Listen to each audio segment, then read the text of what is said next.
Let's talk about your career in broadcasting. When did you know you were going to do it, and talk about how it's going? Well, I knew I wanted to do it when growing up playing Sega and Tecmo Bowl and Nintendo and so many games. When you lost, you had to commentate the game, so everybody stayed interested.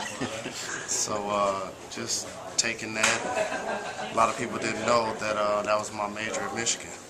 You know, mass communications, radio, TV, film. So by the Fab Five scenario and winning games were front page news.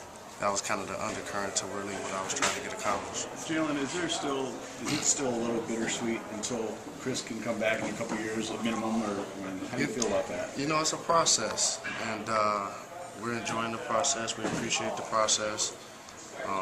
Michigan has done a lot for us, and vice versa.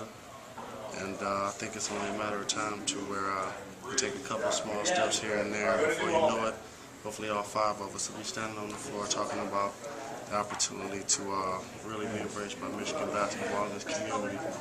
And hopefully the banners will be back up in the rafters one day. I feel like athletic director, have you spoken to him at all about welcoming you guys back? Well, I got a tremendous amount of respect, and definitely want to say thank you to Dave Brand, who's been very instrumental in bridging that gap, so to speak, along with Mary Sue Coleman, Coach Beeline and his basketball staff. There's so many people that's really done a good job of understanding that it's a team effort, and it really feels good for us to be here today. Do you feel like something like today is a step versus a couple years ago where?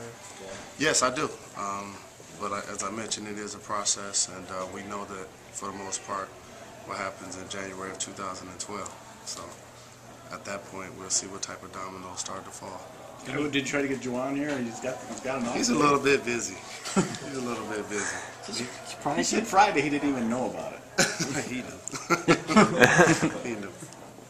Does it impress you how long he's been able to stay in the league like that? Very impressed. Not surprised. Very impressed. And he didn't just latch on to a bad situation. So hopefully he can get him a championship ring. And I joke that if the Heat won a championship, I'm definitely getting a ring. Is it a foregone conclusion that you and Chris were going to play college ball together? And what led you to Michigan? It sort of changed over these last few years where people started to gravitate to Lansing to play sports and go to school. But being a Detroit native, you are raised to be maize and blue. You are a Michigan fan, and then you stray. And I think that it was only a matter of time before me and Chris both got to Ann Arbor. Jen, what do you see from this Michigan team here today? What expectations do you have for them as well? It's kind of tough to call right now. The Big Ten is a lot tougher. A lot of great teams that's ranked in the top 25 playing good basketball, going to play good basketball. So I want to reserve judgment just for now. I want to give them a chance to gain an identity. They have a young team. And I think Coach Beeline was really trying to do what he can to implement his style of play. Everyone assumes that Perry Watson has a lot to do with you guys being